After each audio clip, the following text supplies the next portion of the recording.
you! Is she seriously doing that right now? I never thought serving coffee would change my life forever. One moment, I was wiping tables at Milano's cafe. The next, a designer heel slammed into my pregnant belly so hard I saw stars. As I lay bleeding on that cafe floor, I heard her laugh. But she made one fatal mistake. She didn't know I had a guardian angel watching.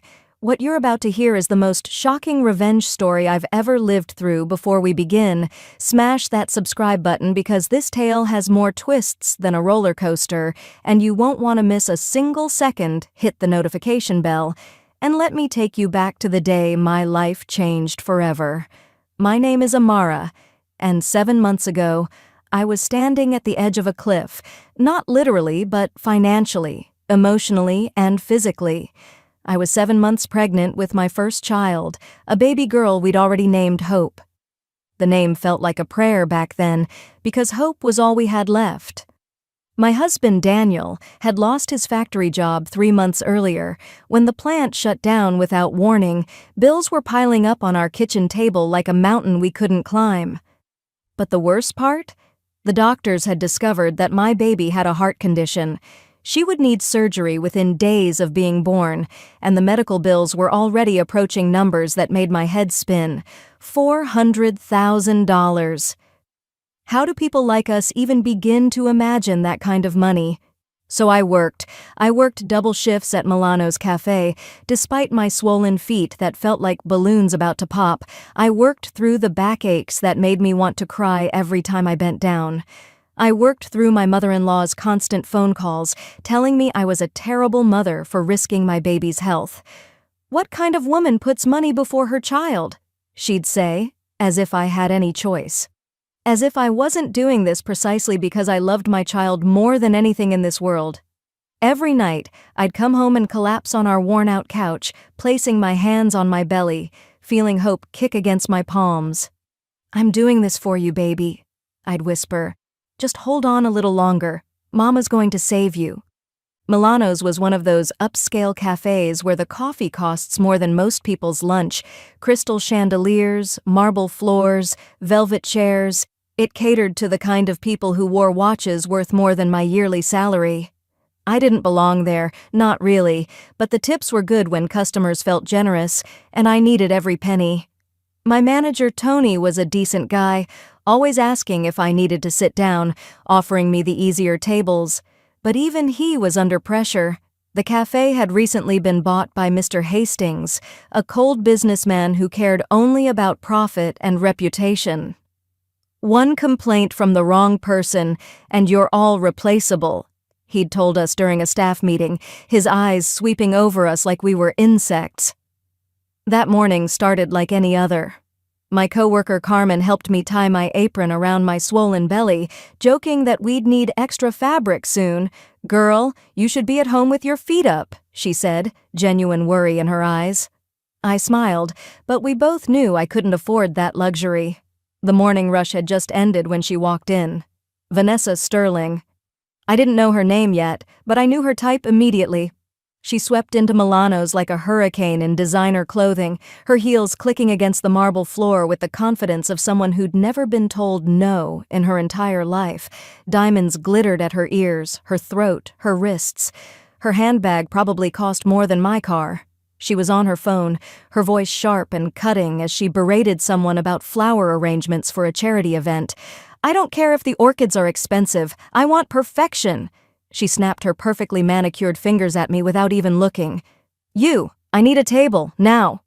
The table she pointed to was reserved for another customer, but before I could explain, she'd already sat down. Tossing her bag onto the chair like she owned the place, Tony caught my eye from across the room and gave me a helpless shrug. The message was clear: don't make waves, give her what she wants. I approached with my notepad, my professional smile firmly in place, despite the way my baby was pressing against my ribs, making it hard to breathe. "Good morning, ma'am. What can I get for you today?" Vanessa didn't look up from her phone. "Cappuccino, extra foam, not too hot, not too cold, exactly 140 degrees. Can you manage that, or is that too complicated for you?" The words stung, but I swallowed my pride. "Of course, ma'am. I'll have that right out." I brought her the cappuccino, made exactly to her specifications by our barista who'd worked at Milano's for 15 years. Vanessa took one sip and her face twisted like I'd served her poison. "This is disgusting. Are you people completely incompetent?" She shoved the cup toward me so violently that hot coffee splashed across my uniform, burning my skin through the thin fabric. I gasped, but tried to maintain composure. "I'm so sorry, ma'am. Let me make you another one." The second cappuccino met the same fate. "Too hot! Are you trying to burn me?" she shrieked, though she hadn't even touched the cup, just waved her hand over it dramatically. The third attempt was apparently too cold. By this point, other customers were watching, their conversations dying down as they witnessed this spectacle. An elderly woman at the next table leaned toward her companion and whispered, "This is cruel." But no one intervened. No one ever does. Then Vanessa's eyes landed on my belly, really seeing it for the first time. Her lip curled in disgust. "Oh God, they let pregnant cows work here? How desperate is this place?" The words hit me like a physical blow, but I kept my face neutral. I'd dealt with rude customers before. I could handle this. I had to handle this. My baby needed me to handle this. But Vanessa wasn't done. She deliberately dropped her fork onto the floor and pointed at it. "Pick it up." It wasn't a request. It was a command, the way you'd speak to a dog. I felt my cheeks burn with humiliation as I slowly bent down, my pregnant belly making the simple task nearly impossible. My back screamed in protest. Hope pressed against my lungs, making it hard to catch my breath. Behind me, I heard Vanessa laugh, a cold, tinkling sound. "Look at you, waddling like a penguin. Absolutely pathetic." As I struggled to stand back up, gripping the table for support, the elderly woman from before spoke up. "Excuse me, but this is completely unacceptable. You should be ashamed of yourself." Vanessa's head whipped toward her with the speed of a snake striking, "Mind your business, you old hag. Nobody asked for your opinion." The cafe went even quieter. Even the espresso machine seemed to stop hissing. I brought Vanessa's food order, my hands trembling slightly. I just wanted this shift to end. I wanted to go home, put my feet up, and feel my baby kick, reminding me why I endured days like this. But as I approached the table, Vanessa suddenly shifted her chair backward without warning. I stumbled, trying to catch my balance, and a tiny splash of soup landed on the table.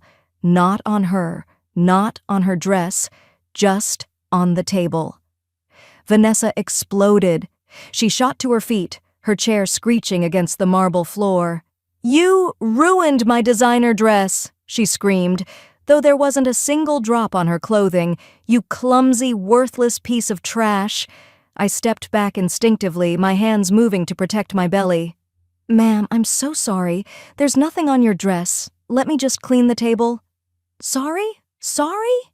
Her face was red now, contorted with a rage that seemed disproportionate to a splash of soup that hadn't even touched her. "Do you know how much this dress costs? More than your pathetic life is worth." I kept backing away, my heart pounding. Something in her eyes scared me. There was a darkness there, a cruelty that went beyond simple rudeness. "Ma'am, please, I apologize. Let me get my manager." "Oh, you think you're special because you're pregnant?" Vanessa's voice dropped to something low and dangerous. She took a step toward me, and I took another step back. "Let me tell you something about babies." She never finished that sentence. Instead, without any warning, Vanessa lifted her leg and kicked me. Her Louboutin heel, sharp and hard, slammed directly into my pregnant belly with a force that knocked the air from my lungs. The pain was unlike anything I'd ever experienced. It radiated from the point of impact like an explosion, white-hot and all-consuming. I heard myself scream, a sound I didn't recognize as my own voice. My legs gave out and I collapsed, my hands clutching my stomach as I hit the hard marble floor. Blood. There was blood seeping through my uniform. I could feel the wetness, warm and terrifying. "My baby," I gasped, tears streaming down my face. "Please, please, my baby." The cafe erupted into chaos around me. Chairs scraped, people shouted, someone was crying. But through it all, I heard Vanessa's voice, cold and clear. Maybe this will teach you to know your place." Carmen rushed to my side, screaming for someone to call 911. She pressed her apron against my stomach, trying to stop the bleeding, her own face wet with tears. "Hold on, Amara, hold on. Help is coming." I looked up at Vanessa through my blurred vision. She was standing over me, not a trace of remorse on her perfect face. When I reached out instinctively, not to grab her, just a reflexive gesture of pain, she kicked my hand away from her shoe. "Don't touch me with your filthy hands." Then she pulled a $100 bill from her wallet and threw it at my face. It fluttered down, landing in the pool of blood spreading beneath me. "Here's your tip," she said. "Buy a new baby." I think that's when I realized I might die. Not from the physical injury, though that was bad enough, but from the sheer crushing weight of the cruelty I'd just experienced. How could another human being do this? How could someone be so devoid of basic compassion? My baby was dying inside me, and this woman was making jokes, but then I heard a sound that cut through everything else. The sound of a newspaper hitting the floor. I turned my head, my vision swimming, and saw a man standing up from the corner booth. He'd been there the whole time, I realized, sitting quietly with his laptop and coffee, just another customer. Except his face was completely drained of color. His hands were shaking. A coffee cup lay shattered at his feet where he'd apparently dropped it, but he didn't seem to notice. He was staring at Vanessa with an expression I couldn't quite read. Horror, yes. Disgust, absolutely. But there was something else there, too. Recognition. And something that looked almost like betrayal. The man walked toward us with slow, deliberate steps. He moved like someone in a dream or a nightmare. Every eye in the cafe turned to him. There was something in his bearing, some quality of authority or power that made even Vanessa pause in her tirade against Tony, who'd rushed over to try to manage the situation. "I'm suing this establishment," Vanessa was shrieking. "I'm calling my lawyer. My husband will destroy this place. Do you know who I am? Do you know who my husband is?" The man stopped a few feet away from her. His voice, when he spoke, was quiet, almost conversational, but it carried through the silent cafe like a judge pronouncing sentence. "Will he now?" Vanessa froze. For the first time since she'd walked into Milano's, she looked uncertain. She turned slowly, and when she saw the man, her face went from flushed red to paper white in an instant. "Chris," her voice came out as barely a whisper. "Darling, what are you doing here?" "Don't," the single word cracked like a whip. "Don't you dare darling me." The man, Chris apparently, moved past Vanessa like she didn't exist and knelt beside me. His hands were gentle as he checked my pulse, his eyes full of concern. "Someone call an ambulance right now," he ordered, his voice finally rising. Then, softer to me, "Hold on. You're going to be okay. Both of you are going to be okay." Through my pain-fogged mind, I wondered why this stranger cared so much, why he looked at me with such fierce protectiveness. Vanessa tried to touch his arm, her voice taking on a wheedling, manipulative tone. "Chris, sweetheart, you don't understand. This clumsy waitress ruined my dress, and she—" Christopher jerked his arm away from her like her touch burned. He stood up and turned to face her, and the look on his face made even Vanessa step back. He pulled out his phone and started tapping at the screen. "I have everything, Vanessa. Everything." He turned the phone toward her. Even from the floor, I could see her face reflected in the screen's glow, and I watched her expression change from confusion to understanding to pure terror. "These are screenshots of your messages with Bradley, your affair partner." "My business partner." His voice was clinical now, like a doctor listing symptoms. "These are bank statements showing how you've been systematically stealing from our company accounts, $2.3 million over the last 18 months. He swiped to another screen. "These are photos the private investigator took of you meeting Bradley at various hotels, 23 separate occasions." Vanessa's mouth opened and closed like a fish out of water. You were spying on me?" The indignation in her voice would have been funny if the situation weren't so dire. Christopher's laugh was bitter. I was protecting myself from a monster. But I never imagined—" His voice broke. "I never imagined you'd go this far. I thought you were just greedy, just unfaithful. But this?" He gestured to me, still bleeding on the floor. "This is evil." That's when Vanessa's mask finally cracked completely. The sophisticated socialite disappeared, replaced by something desperate and ugly. She lunged at Christopher, her perfectly manicured nails reaching for his face. "You can't divorce me. The prenup protects me. My lawyers will bury you." Christopher caught her wrists, holding her away from him effortlessly. His smile was cold, almost pitying. "The prenup is void if you commit a felony, Vanessa. Assault and battery on a pregnant woman? That's a felony theft over $1 million? Also a felony. Adultery causing intentional emotional distress? That's grounds for an at-fault divorce that voids any prenuptial agreements." He released her wrists and she stumbled backward. "You've been so busy thinking you're smarter than everyone else that you forgot I'm actually a lawyer." The realization dawned on Vanessa's face like a slow-motion catastrophe. She'd trapped herself. Every cruel action, every calculated step of her affair, every stolen dollar, it had all been building to this moment, and she'd added assault to the list, right in front of dozens of witnesses. She started screaming then, a sound of pure rage and frustration. She grabbed plates from a nearby table and threw them, crystal glasses shattering against the walls. "That pregnant bitch seduced you, didn't she?" she shrieked. "You're choosing her over me!" The sirens outside were the sweetest sound I'd ever heard. Police officers and paramedics rushed in, and suddenly there were hands helping me, voices telling me to stay awake, to keep breathing. An oxygen mask covered my face. Someone was starting an IV in my arm. Through it all, I felt Christopher's hand holding mine. "Stay with me," he kept saying. "Don't give up. Please don't give up." Officer Rodriguez, a kind-faced woman with gentle eyes, began taking statements. The witnesses came forward one by one. The elderly woman I'd tried to defend showed the video she'd recorded on her phone. "I've been recording since she started verbally abusing this poor girl," she explained. A teenager in the corner spoke up. "I got it on TikTok. It's already gone viral. 50,000 views and climbing."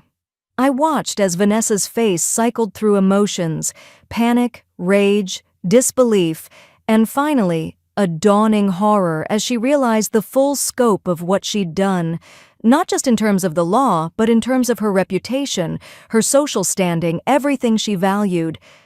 When Officer Rodriguez moved to handcuff her, Vanessa tried to run. She actually tried to bolt for the door in her designer heels, but another officer blocked her path. "Ma'am, you need to come with us. You're under arrest for aggravated assault and battery on a pregnant woman." "Do you know who I am?" Vanessa's voice was shrill now, all sophistication gone. "Do you know who my family is? My father will have your badge."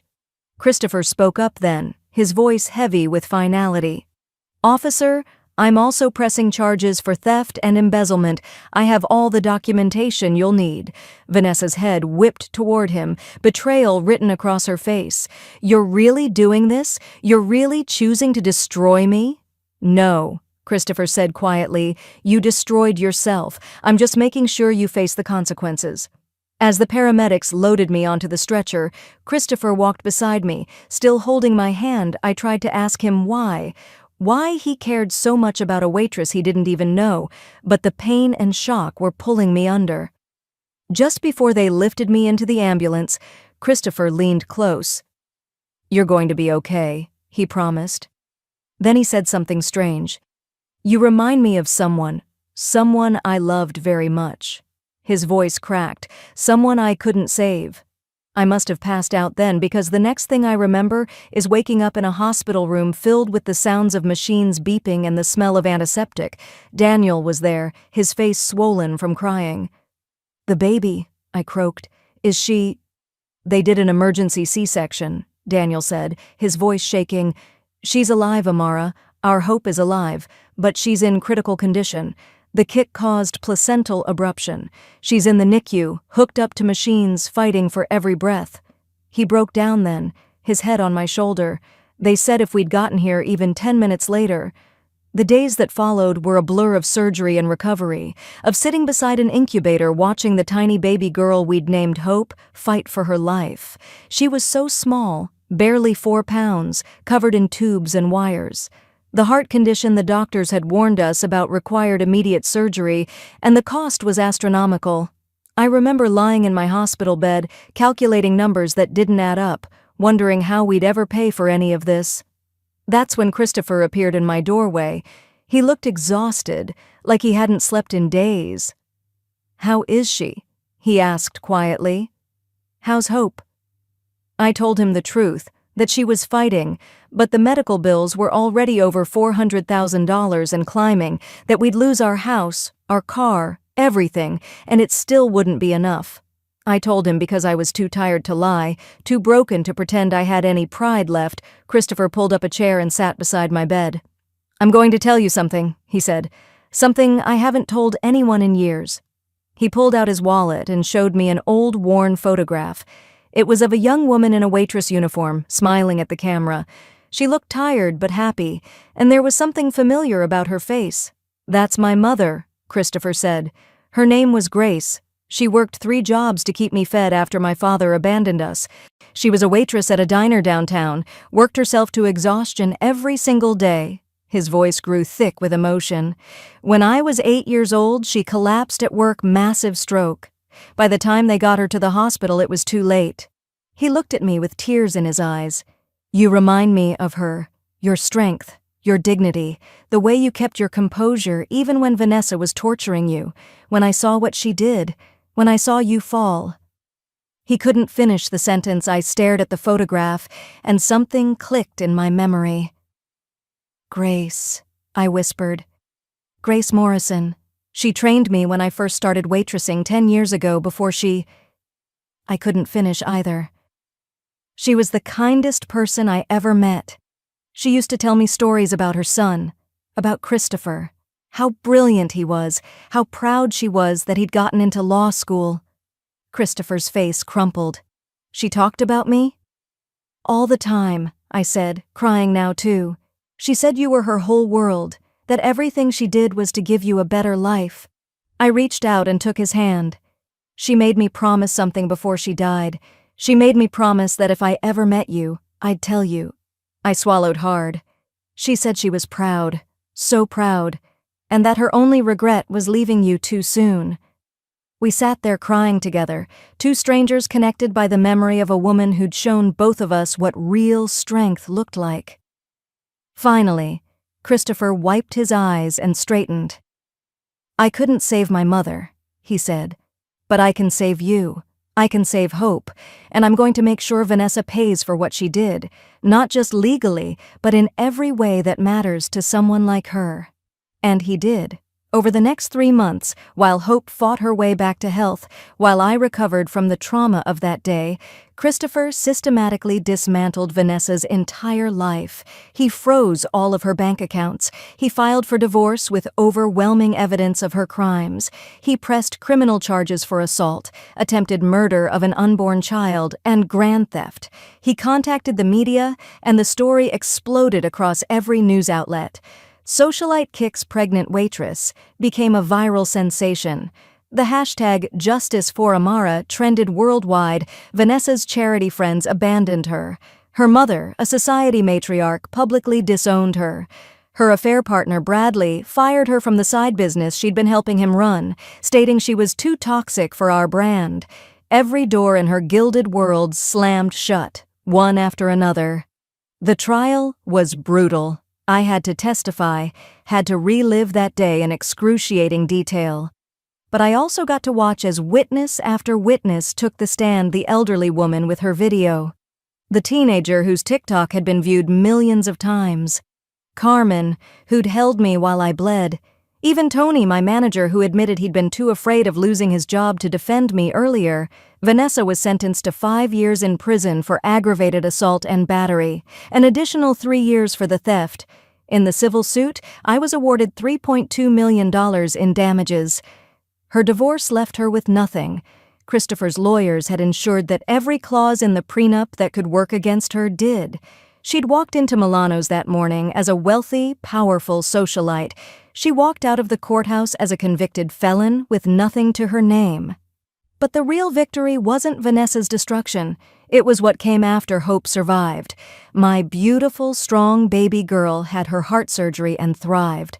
Christopher paid every medical bill, all $450,000, without blinking. He set up a trust fund for Hope's future. $2 million that would ensure she'd never want for anything. He helped Daniel get a better job with one of his business partners, and he created the Grace Morrison Foundation, dedicated to helping working mothers and pregnant women who found themselves in desperate situations like I'd been in. I used part of the settlement money to open my own cafe, a place where single mothers could work flexible hours, where pregnant women would be treated with dignity and respect, where no one would ever be kicked for being human.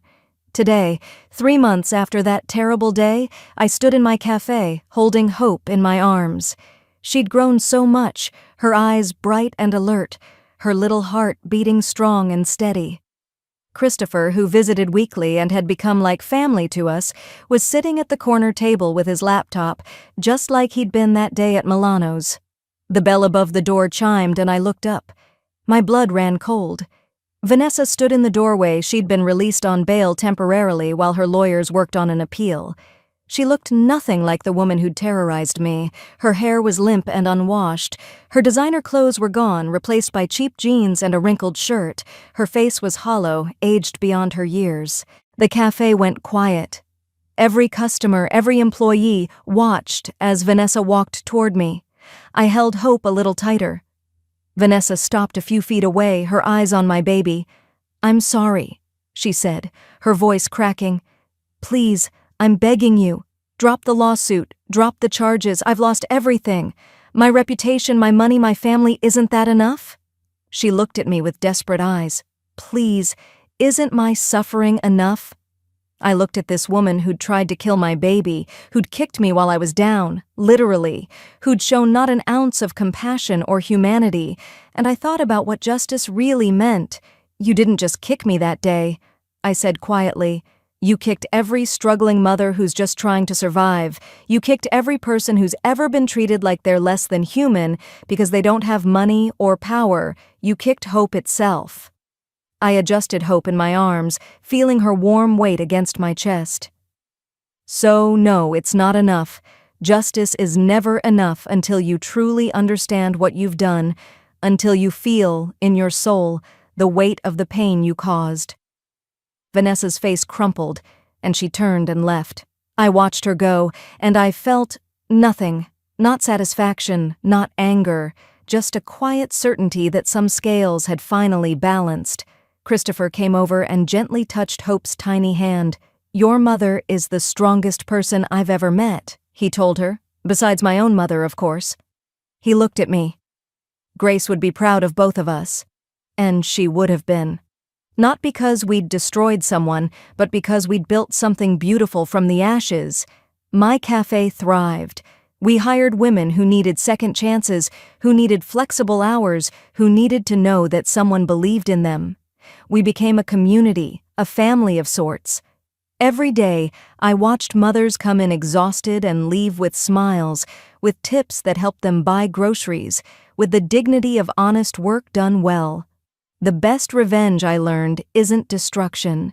It's building something beautiful that your enemy can never touch.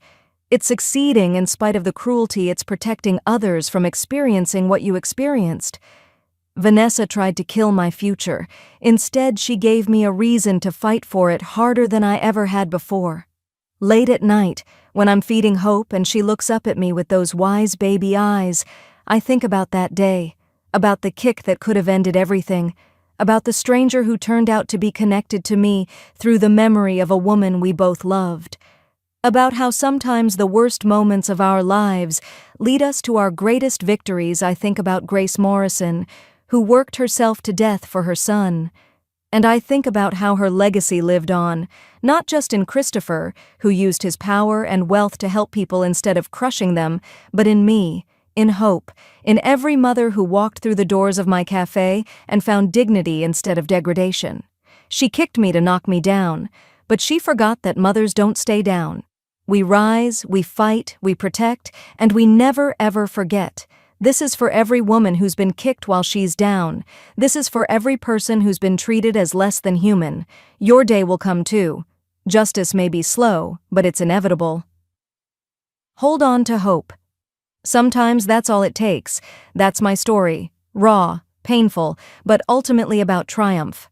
If this moved you, hit that like button and subscribe because stories like this need to be told.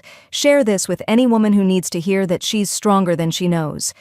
Drop a comment telling me, have you ever witnessed cruelty like this? What would you have done? Your engagement helps YouTube show this to more people who need this message. Remember, you're never as powerless as someone wants you to believe. Until next time, stay strong, stay fierce, and never let anyone kick you down. This is Amara, signing off.